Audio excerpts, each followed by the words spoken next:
Bom dia a todos, meus queridos irmãos, que a paz do nosso Senhor e Salvador Jesus Cristo continue em nossas vidas. Amém.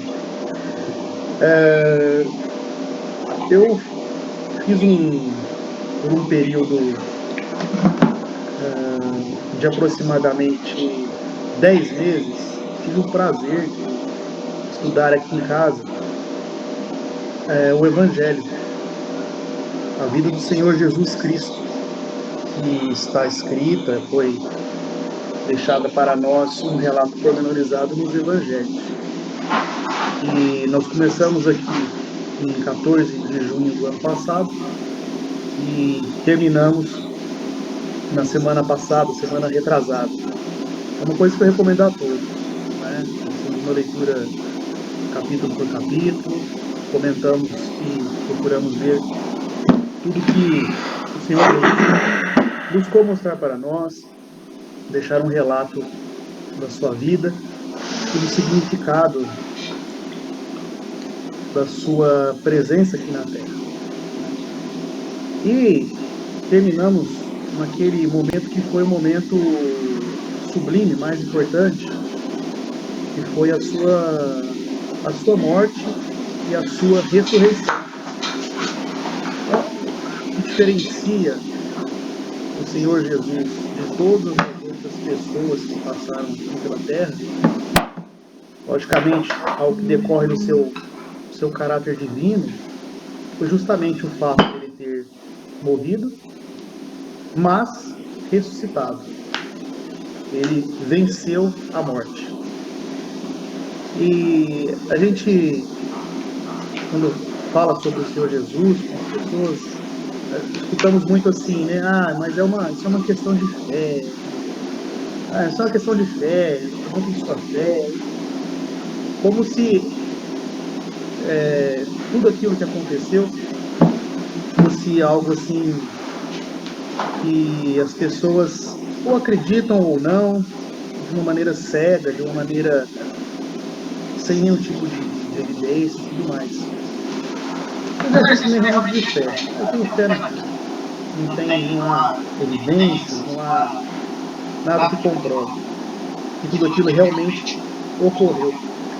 E aí me levou muito à reflexão essa situação, né? Como que às vezes as pessoas não enxergam as evidências que estão postas. E, por coincidência, assistindo essa semana, todos os dias na televisão, está passando a apuração de fatos aí que ocorrem na nossa política através de uma CPI. Eu comecei a enxergar a importância das testemunhas. Né? A CPI cada dia escuta uma testemunha. O que é uma testemunha? A pessoa que vai lá e relata uma coisa que ela viu, ou pelo menos é questionada para falar sobre algo que ela viu. Então, quem não viu, quem não presenciou alguma coisa e quer saber sobre algo, ele busca ali a informação nas testemunhas. E não só na CPI, né? Nós temos aí entre nós autoridades policiais, o delegado de polícia. Quando o criminoso é apresentado, o delegado de polícia, a primeira coisa que ele vai procurar saber é: e as testemunhas? Né? Essa pessoa fez tal crime. Tudo bem, mas cadê as testemunhas? E vai ouvir as testemunhas ali. E com base no relato das testemunhas, aquela pessoa é presa ou não é presa. E posteriormente também o juiz, para condenar ou soltar uma pessoa, ele quer saber das testemunhas. Alguém viu o crime? Como aconteceu? O que foi? E a questão da importância das testemunhas, ela já é muito antiga, ela é milenar. E surge para o nosso meio aqui, o meio cristão, e antecede ao próprio cristianismo no povo hebreu, nos próprios 10 mandamentos, é colocado lá como o 9º mandamento, não darás falso testemunho contra o teu próximo. Êxodo capítulo 20. Então lá está escrito, olha, falso testemunho é algo proibido para esse povo. Falso testemunho. A importância que tem a testemunha, né? E como isso era levado muito a sério para aquele povo, para a formação daquela nação, né? Com base na verdade. E até em Deuteronômio capítulo 19, 15, tem uma passagem interessante que diz: uma só testemunha não é suficiente para condenar uma pessoa de crime algum. Para isso é necessário o depoimento de 2 ou 3 testemunhas idôneas. Está lá na lei hebraica. Testemunha, importante, a importância da testemunha. A gente tem isso muito trazido para nós aqui no cristianismo, no Novo Testamento. Nós vemos em Mateus capítulo 18, 16, se alguém acusa um irmão de alguma coisa muito grave, só deve ser levado a sério essa acusação pelo depoimento de 2 ou 3 testemunhas. Da mesma forma, o presbítero cometer um desvio de caráter, uma coisa séria, incompatível com aquela função dele ali, né? Também, 1 Timóteo 5,19 diz, olha, não aceite acusação contra o presbítero, senão por mais de 2 ou 3 testemunhas. Então, a importância da testemunha para aquele povo hebreu, e depois vem trazido para nós, hoje, ela tem ela caminha para o único sentido, é confirmar um fato ocorrido. Então, por quê? Qual é a função da testemunha? A função da testemunha é confirmar um fato que ocorreu. É isso. E por que eu fiz todo esse ensaio aí para a gente pensar e analisar? Porque o Senhor Jesus, quando ele morre e ressuscita, ele é visto por algumas pessoas. Olha só que interessante. O Senhor Jesus, ele morre e depois ele é visto por algumas pessoas. Por algumas pessoas. E por que eu digo isso? Porque eu fico me questionando, será que então é um exercício de fé? Ou será que nós devemos encarar isso como um relato firmado por testemunhas? Olha a diferença. Olha só a diferença. Será que nós estamos em cima de puramente fé? É algo que eu acredito por acreditar?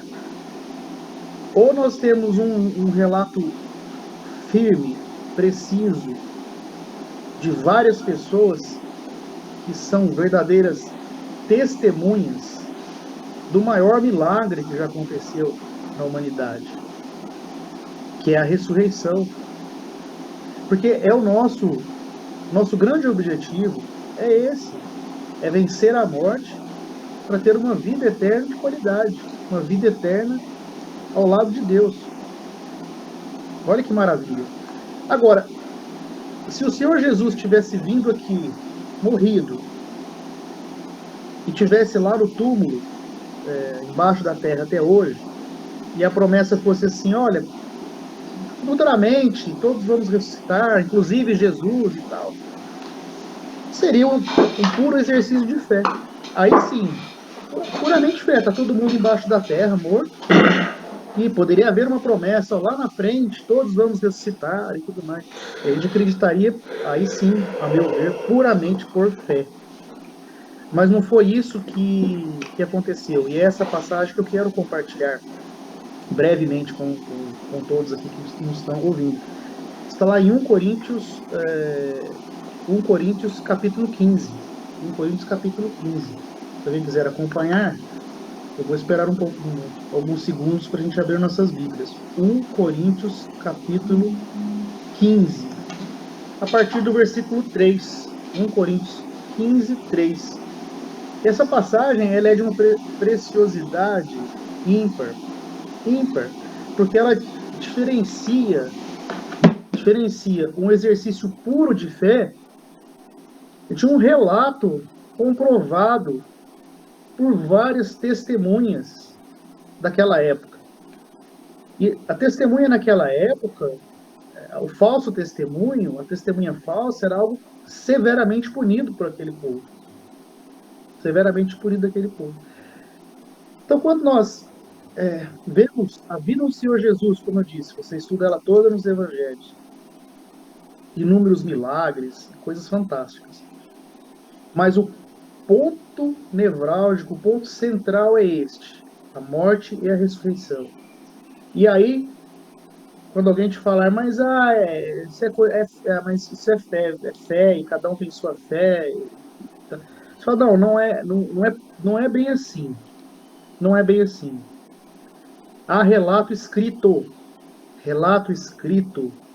documentado, escrito, das pessoas que viram o Senhor Jesus ressurreto. As pessoas que viram o Senhor Jesus ressurreto. Há vários relatos na Bíblia nesse sentido. E aqui eu vou, para a gente não se alongar muito, eu vou ler este relato. 1 Coríntios capítulo 15, a partir do versículo 3. Antes de tudo, vos entreguei o que também recebi, que Cristo morreu pelos nossos pecados. Cristo morreu pelos nossos pecados. Segundo as Escrituras, segundo o que estava previsto nas Escrituras, ele vinha morrer por nós, e veio e morreu. Foi sepultado e ressuscitou ao terceiro dia, segundo também previsto nas Escrituras. Versículo 5. Apareceu a Cefas. Uma pessoa já ouviu o ressurreto. Depois aos 12. Depois foi visto por mais, veja bem, por mais de 500 irmãos de uma só vez. Depois disto foi visto por mais de 500 irmãos de uma só vez. 500 irmãos.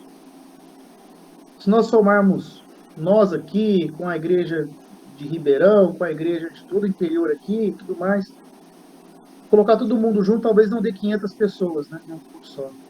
E ele apareceu ali para mais de 500 pessoas. E olha só que fato interessante, né? 500 pessoas naquela época representam um número muito maior de pessoas proporcionalmente, né? Que hoje nós temos muito mais gente no mundo. Então 500 pessoas era um número muito grande de pessoas que ele apareceu. E quando Paulo escreve esse relato, essa carta aos Coríntios, ele coloca algo muito importante aqui. Uma observação muito importante. Ele põe assim, ó, dos quais a maioria sobrevive até agora. Como quem diz assim, tá aqui o relato. Você não está acreditando nesse relato firmado por testemunhas? Tem várias delas que estão vivas. Você vai lá e pode confirmar. Então, no momento que ele escreveu aquela carta, muitas das pessoas que viram o Senhor Jesus, as 500 pessoas, ainda estavam vivos. Testemunha viva. Logicamente, as pessoas não vão viver até hoje. Por isso que foi necessário escrever, deixar isso escrito, um depoimento, testemunhos por escrito, que relatavam. E ele ressalta, logicamente, que algumas delas já dormem. Ele poderia ter posto, algumas delas já estão mortas, né, enterradas. Não, olha a expressão, dormem. Por que isso? Porque já estava provado para eles. E a morte, ela não existe. Para aqueles que estão com o Senhor Jesus, a morte não existe. Você tem aqueles que estão dormindo e os que estão ressurretos. Então eles tinham plena convicção disso. E Paulo escreve, olha só, alguns daqueles irmãos, aliás, não, a maioria das testemunhas estão vivos, e alguns estão dormindo, estão aguardando a vida, a promessa. Aí ele continua o versículo 7, depois disso foi visto por Tiago, mais tarde por todos os apóstolos, e, afinal, depois de todos, foi visto também por mim, como por um nascido fora do tempo. O próprio Paulo viu, presenciou. Então, ele escreve aqui um relato testemunhal. Um relato do que ele viu. Não é um relato do que ele acredita que vai acontecer. Não, ele viu. Então, eu fico me questionando. Será que acreditar que o Senhor Jesus ressuscitou dos mortos, que é a grande esperança do cristianismo, é o que nos movimenta, é a ressurreição. Será que acreditar nisso é um exercício de fé apenas? Nós temos um relato forte de todas as pessoas que viram ele ressurreto. Agora, o relato está escrito. Aliás, toda a nossa história, todo o conhecimento da humanidade, tudo é passado de geração para geração através de relatos escritos. Agora, atualmente nós temos vídeos, imagens, ok. Mas sempre tudo nos foi passado por relatos escritos. As coisas aconteciam, as pessoas escrevem o que aconteceu, e isso é passado para nós. E aquele relato foi confirmado por inúmeras pessoas. Não foi uma pessoa escrevendo, inúmeras pessoas. Mas aí você me pergunta, então é só um exercício, não tem fé? Claro que tem, claro que também temos fé. 1 João capítulo 2, versículo 25, nos mostra a grande promessa que foi feita pelo Senhor Jesus. 1 João capítulo 2, versículo 25, ele diz, esta é a promessa que nós temos, a promessa que ele nos fez, a vida eterna. A vida eterna. Então nós temos aqui o relato firmado por testemunhas fiéis, dizendo que o Senhor Jesus veio aqui, viveu, cumpriu as escrituras, tudo escrito, pormenorizado, com várias testemunhas, um relato que nos exige a leitura daquilo apenas. Coisas que as pessoas viram, vivenciaram. E de forma documental, de forma escrita, mostra que ele ressuscitou. Agora, o céu que está por vir é uma promessa. É algo que não aconteceu ainda. Então, cabe a nós agora, sim, um exercício maior de fé, acreditar. Uma pessoa que veio aqui claramente demonstrou na sua natureza divina, fazendo milagres que jamais foram feitos por ninguém. Jamais foram feitos por ninguém. Coisas indescritíveis. Coisas maravilhosas que estão relatadas nos evangelhos. Essa pessoa é morta por nós. Esse é o sentido espiritual, mas ela é morta. Pois ela aparece, ela ressurge. Uma pessoa com tamanho poder, que só diz a verdade, ela vem e fala assim, e tem mais. Tem mais. Se você aceitar esse meu sacrifício, você crer que eu sou o Filho de Deus, que eu morri por você, e você for batizado, você vai ser salvo. Essa pessoa que só falou a verdade, essa pessoa que mostrou um poder divino, que morreu, ressuscitou, ela faz esse acordo com você. Se você crer, se você acreditar do seu coração que eu sou o Filho de Deus, eu mostrei o meu poder para você, tá aqui, mostrei meu poder. Eu mostrei que eu consigo vencer a morte, eu mostrei. Agora, você tem que acreditar que eu sou o Filho de Deus. Tem um indício muito forte, mas você acreditar que eu sou Filho de Deus, você crer, e você for batizado, você vai ter a vida eterna, viver para sempre junto comigo e com o Pai nos céus. Essa é a promessa, e aí é fé. Mas até nesse ponto, é uma fé que é uma fé assim, se você ler, estudar, você conhecer a Bíblia, por isso que a fé aumenta quando você estuda, porque está lá tudo relatado, tudo mostrado, tudo de uma clareza solar. Qual é a chance de alguém que só falou a verdade, que tem tanto poder, que ressuscitou, agora não, nesse pedacinho ele vai mentir e não tem vida eterna? Por favor, né? A pessoa não acreditar nisso é que é algo que espanta. Então, eu queria deixar essa mensagem hoje para que o nosso exercício de fé também seja firmado nas evidências. Então nós estamos trabalhando a nossa fé, mas é uma fé que ela tem base em evidências muito fortes. É importante que a gente consiga transmitir isso para as pessoas. Que a nossa fé não é uma fé louca, nossa fé não é uma fé sem base, uma fé irracional. Não, a nossa fé ela é toda fundamentada em relatos pormenorizados de testemunhas, passados de geração em geração, calcados em um ser divino que viveu entre nós e cumpriu a sua missão aqui de nos salvar. Espero que essa mensagem de alguma forma ajude a cada um de nós, no nome do Senhor Jesus. Amém.